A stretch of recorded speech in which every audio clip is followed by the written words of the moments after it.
Hey there, everyone. It's GG Sober Son. October 22nd, AA Thought for the Day, 24 Hours a Day book. Second, I am content to face the rest of my life without alcohol. I have made the great decision once and for all. I have surrendered as gracefully as possible to the inevitable. I hope I have no more reservations. I hope that nothing can happen to me now that would justify my taking a drink. No death of a dear one, no great calamity in any area of my life should justify me in drinking. Even if I were on some desert isle, far away from the rest of the world, but not far from God, should I ever feel it right to drink? For me, alcohol is out, period. I will always be safe unless I take that first drink. Am I fully resigned to this fact?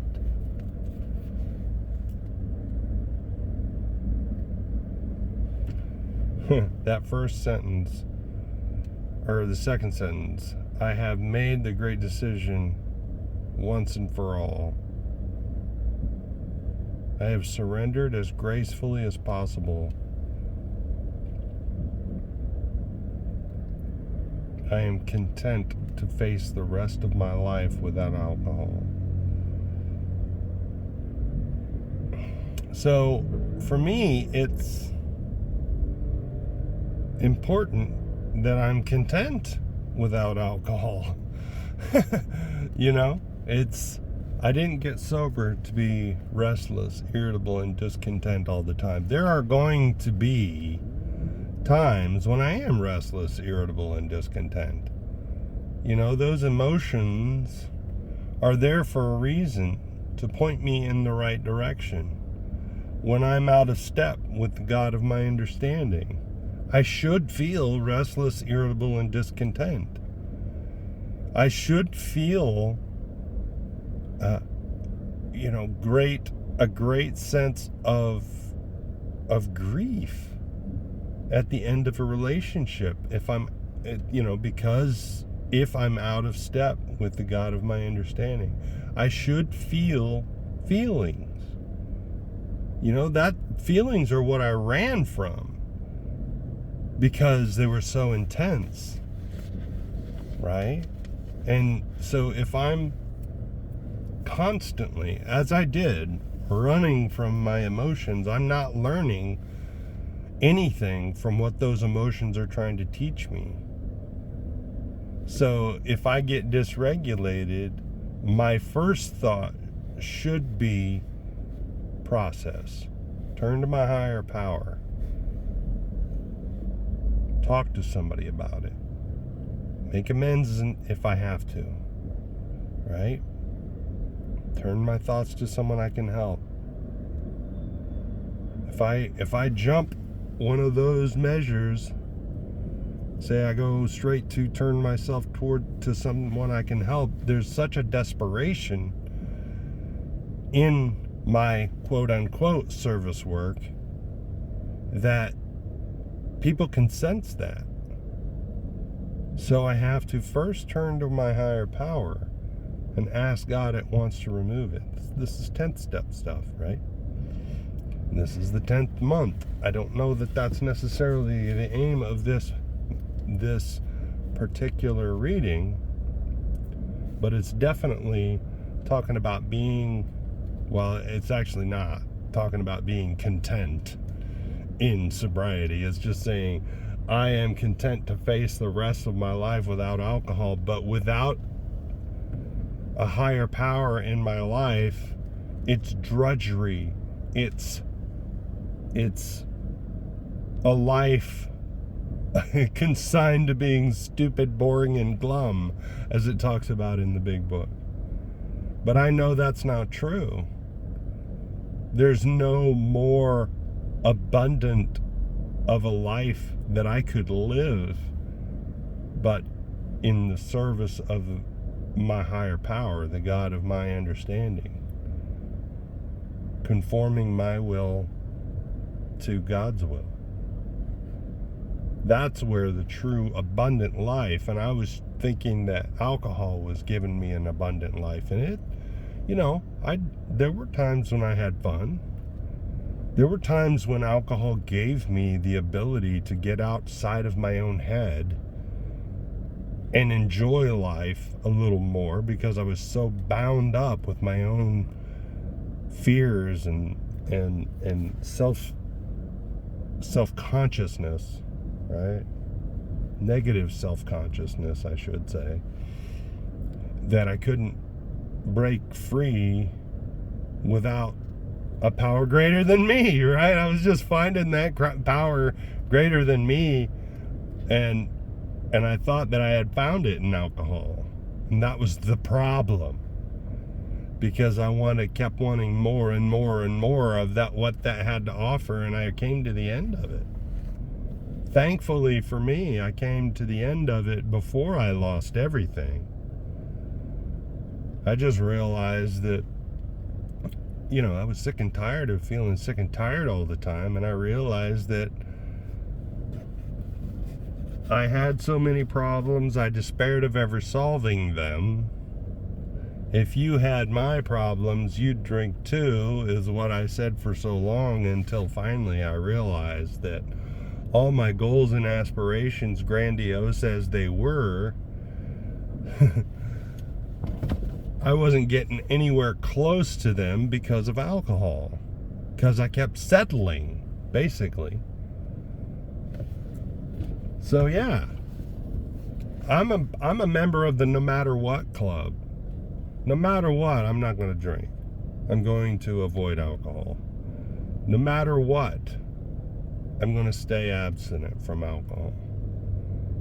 No matter what happens, I'll feel a lot of pain. But it's better that I feel the pain and learn the lessons than trying to run from them. Every day I don't pick up a drink, I'm in with a chance. Meditation for the day. Day by day, we should slowly build up an unshakable faith in a higher power, and in that power's ability to give us all the help we need. By having these quiet times each morning, we start each day with a renewing of our faith until it becomes almost a part of us and is a strong habit. It has to become a part of us. Not almost, but it has to. We should keep furnishing the quiet places of our soul with all the furniture of faith.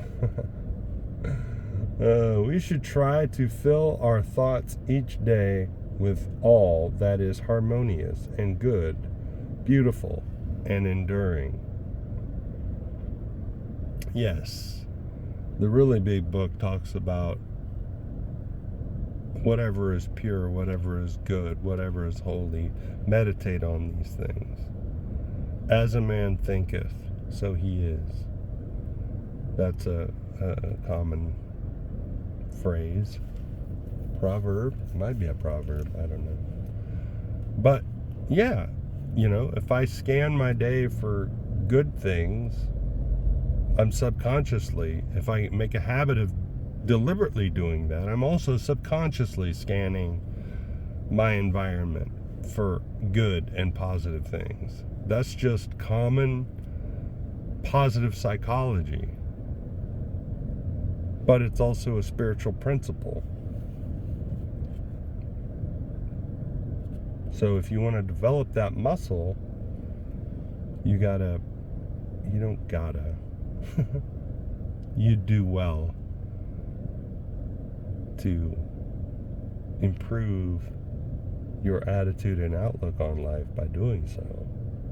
Prayer for the day. I pray that I may build a house in my soul for the Spirit of God to dwell in. I pray that I may come at last to an unshakable faith. and a day at a time. You know, I like to meditate on things, the attributes of God, such as omnipresence, and I've shared this before, just this notion that God is everywhere all at once at the same time. Everywhere. That includes every fiber of my being. God fills every fiber of my being. And so God's creation is good because he fills it all. So that, when I am acutely aware of that, I'm less likely to engage in abhorrent behavior.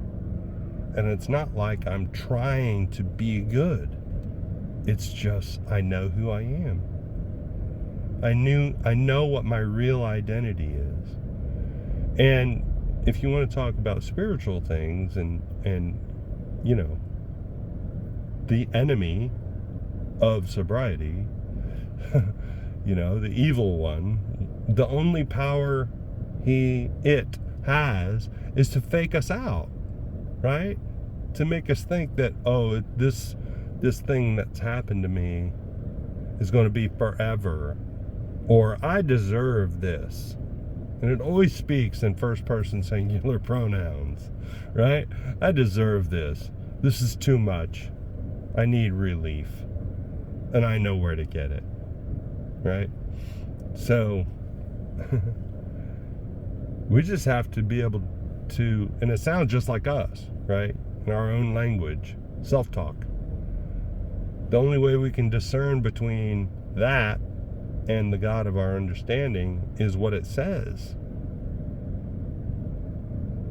So if it's contrary to good orderly direction, or contrary to our understanding of our higher power, goodness, rightness, and sobriety and serenity, then that is going to tell us who's trying to influence our thoughts. So we can again go back to the 10th step process of when these crop up, ask God at once to remove it. Talk to somebody about it, make amends if necessary, then turn our thoughts to someone we can help. And that can sometimes just be a text to someone. Hey, thinking about you. Be encouraged. You know, that meant so much to me. You know, you see somebody sitting alone or standing alone who looks lonely. You can get a vibe sometimes. Just go over and stick your hand out. Connect. Make a connection with God's people. And that's everybody. So, chin up, y'all. Look up. Aim up. Rise up. Love you.